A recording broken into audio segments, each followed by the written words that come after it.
All right. For this presentation, we're going to talk about a little bit of the insights I get from my interview with Mr. Ahmad Shazali. A bit on his background. Currently, he is a founder at his own company called Masha Advisory. But for this interview, he's mainly talking about his past position as the head of special operations at Petronas Chemical, Kuala Lumpur. Purpose to them. You know, whatever technology that we developed, whatever technical matters that we discussed, at the end of the day, it has to tie to a business aspect. Yeah. So we have to make them understand that there's a real life application, or rather a potential real life application to whatever that we do. Purpose to them.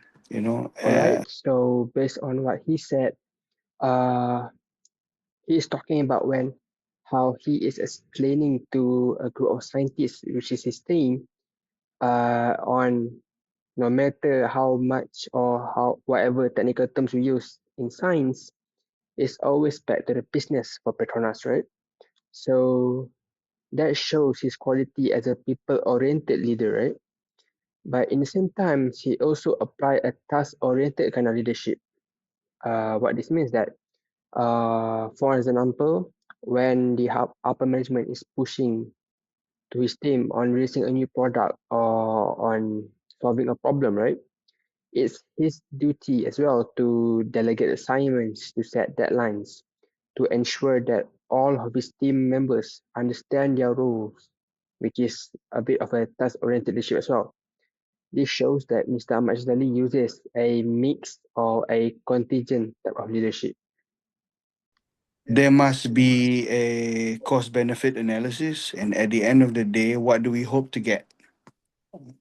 So this thought process has to be very clear. For example, we have the option to develop chemicals. What kind of chemicals we want to? There must be All right. a cost So, benefit analysis, and at the end of the day, for what do we? this decision making thoughts, right, we can break it down to the 7 step decision making process. Uh, the first one he already told us is deciding or identifying what decision needs to be made. In this case, or in the chemical creation case, the number one should be identifying or making decision of what kind of chemical do we need to do that is we're gonna produce, as he said. Second is to collect the necessary information to apply here.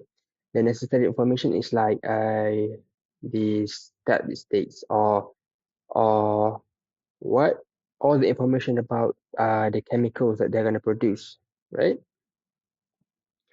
The third step is to identify the alternatives. What are the alternatives, right? Alternatives are just a different route of the initial decision that needs to be made, right? Uh, for this case, Mr. Majali will look or see if other chemicals than the first one that they thought is going to create. For example, is if there's any other choices, if there's any other type of chemicals, right? The fourth one is to weigh the alternatives. The way Mr. Amsali will weigh the alternatives is by making a criteria, right? To determine which alternative will achieve the goal set and to see which alternatives will need to be prioritized, right? Number five is to choose the best alternatives. How Encik Ahmad chooses or Mr. Ahmad chooses the best alternative is by with the qualification or with the criteria he has chosen. As an example, right? The price, the cost, uh, how hard it is to make, right? All these are criteria that he can use as a choosing mechanism, right?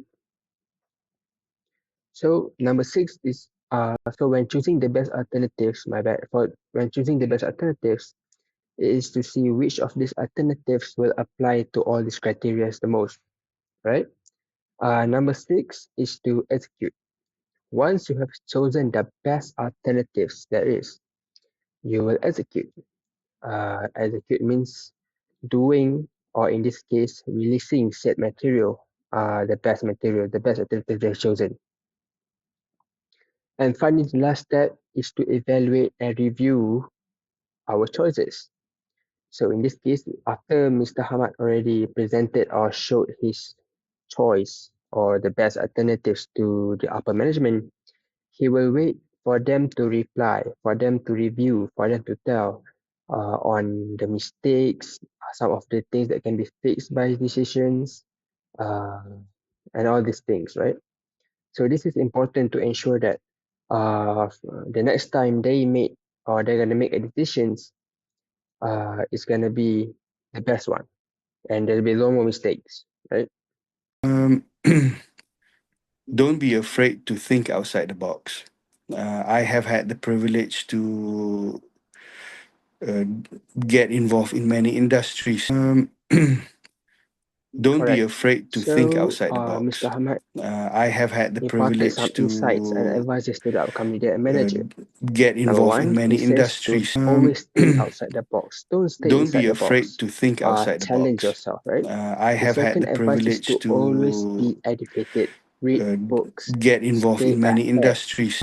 right? That's some of the advices Don't be that Mr. afraid Ahmad to will think give outside the box. to the next generation. I So during my interview with Ahmad, I learned a lot of things. The one of them is that leadership is not about the most knowledge, about being the most knowledge, but communicating and helping your group members. That's it from me. Thank you very much.